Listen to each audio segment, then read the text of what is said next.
All right, let's jump right into this explainer. We're unpacking a genuinely fascinating real-world case study today that sits right at the intersection of housing, faith, and local governance.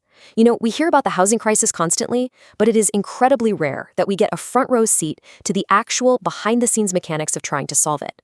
Today, we're looking at a story that brings together a century-old cemetery, a massive affordable housing initiative, an Islamic trust, a Catholic archdiocese, and a community board that is deeply divided. It is the absolute classic clash, visionary ambition going head-to-head with strict fiduciary responsibility. Take a look at this quote from Mahmoud Tarifi. He's the CEO of Al Madina Charity and the former president of the Islamic Center of Claremont. This just perfectly captures that macro-level vision of local civic leadership. He's essentially arguing that his community needs to step up. They need to be national leaders on domestic issues like homelessness and our struggling economy, instead of just focusing entirely on international politics. It's a really powerful call to action, right? He's urging his community to summon this immense, historic courage to tackle everyday American crises literally in their own backyard. Which brings us to the ultimate test of that grand vision, a massive real estate puzzle right in Pomona, California. I mean, think about it. How exactly do you take a piece of land that has literally been a burial ground for over a century and transform it into a thriving $310 million affordable housing community? It sounds absolutely impossible, but looking at the source documents, there is actually a highly technical, strategic roadmap to pull off exactly that. So let's start with part one, the Pomona Cemetery Project. Now, before we can even begin to understand the housing project itself, we really have to understand the dirt it's meant to be built on. Way back in 1830, this exact land was part of a massive 22,000-acre Spanish land grant given to the Palomares family by the Mexican governor. They planted citrus trees, buried their family members there, the whole 9 yards. Then, by 1876, the estate was auctioned off, and fast forward to the 1960s, the cemetery had fallen into total disrepair. Jump to today, and the site, which actually has no visible headstones left, was purchased by the Islamic Center of Claremont, or ICC, for $1.5 million as a strategic community investment. But to actually unlock the potential of this land, they had to cross a wildly unique religious and historical hurdle. See, the deed to this property came with a heavy restriction held by the Catholic Archdiocese of Los Angeles. It mandated that the land had to remain a cemetery forever. So, to build up to 650 homes, the Islamic Community Trust had to reach an unprecedented agreement with the Catholic Church to legally abandon the cemetery status, clear the title entirely, and then split the proceeds 50-50 to fund both of their charitable missions. Talk about an interfaith alliance. That leads us into part two, the mechanics of SB 4. Okay, so how exactly does a religious group finance hundreds of millions of dollars with zero liability? Well, they use these sort of obscure legal and financial mechanisms. Honestly, they're kind of like the secret cheat codes shaping the neighborhoods we live in today. To pull off a mega development with $0 out of pocket, you absolutely need a legal shield. Enter Senate Bill 4, also known as the Faithlands Act.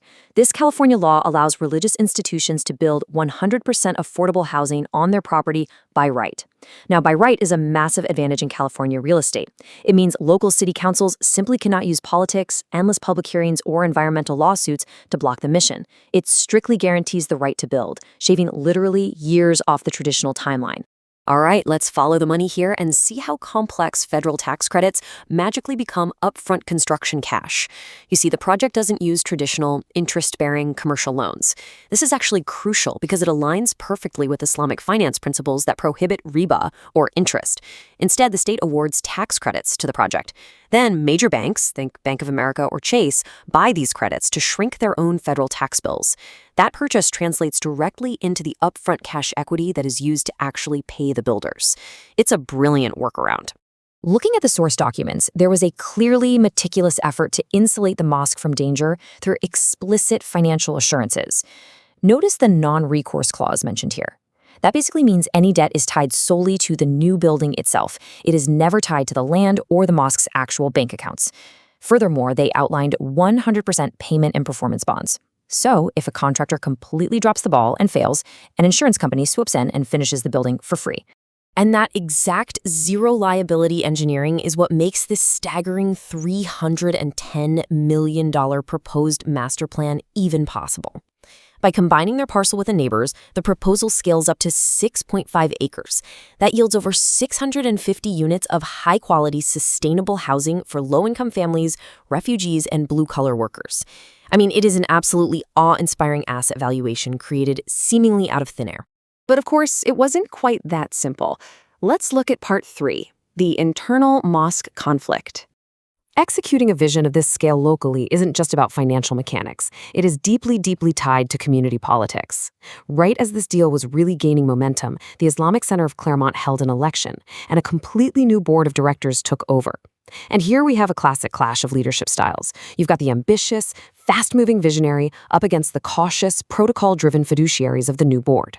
Tarifi sees a $30 million valuation on the table and views walking away as a massive moral failure, a concept in Islamic jurisprudence called gabn, or gross inequity.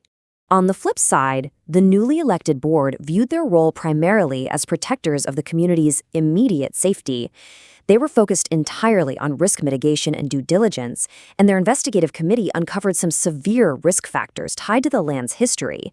During a general body meeting, they raised some massive red flags. For starters, they noted the original $1.5 million purchase was actually made without annual general meeting approval. But worse than that, because this was historically a cemetery containing over 100 registered graves, the new board really feared surviving descendants could launch multi-million-dollar lawsuits against the mosque. To them, this looked like a highly dangerous, unorthodox liability. Conversely, the visionary argued that selling the land cheap, purely out of fear, is an immense financial inequity that totally abandons their duty to future generations. Tardifi literally pleaded with the board, stating that leadership is a sacred trust, an amana. He argued that since the Catholic Church was perfectly willing to handle the legal abandonment of the cemetery, the risk was effectively neutralized. From his perspective, selling the land back at cost, just to avoid the hard work of development, was, plain and simple, depriving the community's future of tens of millions of dollars. So, how did this all shake out? Part 4, the final verdict. Look, both sides presented incredibly compelling arguments here. The visionary brought government grants, state laws, and incredible interfaith alliances right to the table. But the fiduciary board brought community bylaws, rigorous risk assessments, and the very heavy burden of institutional safety. Ultimately, the fiduciary perspective won out. In a formal letter to the Alameda Charity, the newly elected ICC Board of Directors officially shut the door on the housing proposal. They stated very clearly that after looking at the financial, operational, and legal implications, their assessment of the overall feasibility and risk just led them to close the matter entirely. The mosque ultimately opted to just list the property for sale on the open market instead. But, as you might guess, that rejection sparked a fierce backlash. Community members organized under the name Friends of Al Medina and launched a formal legal petition citing the California Corporations Code. They demanded full transparency and accountability for turning away such a massive asset.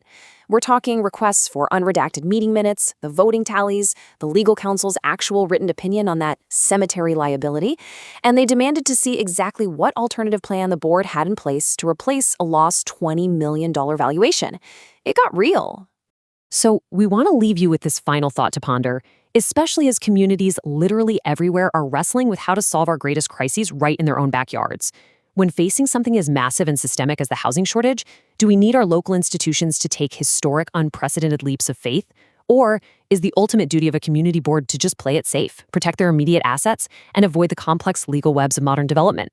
It is a serious tension that every growing organization is going to have to face.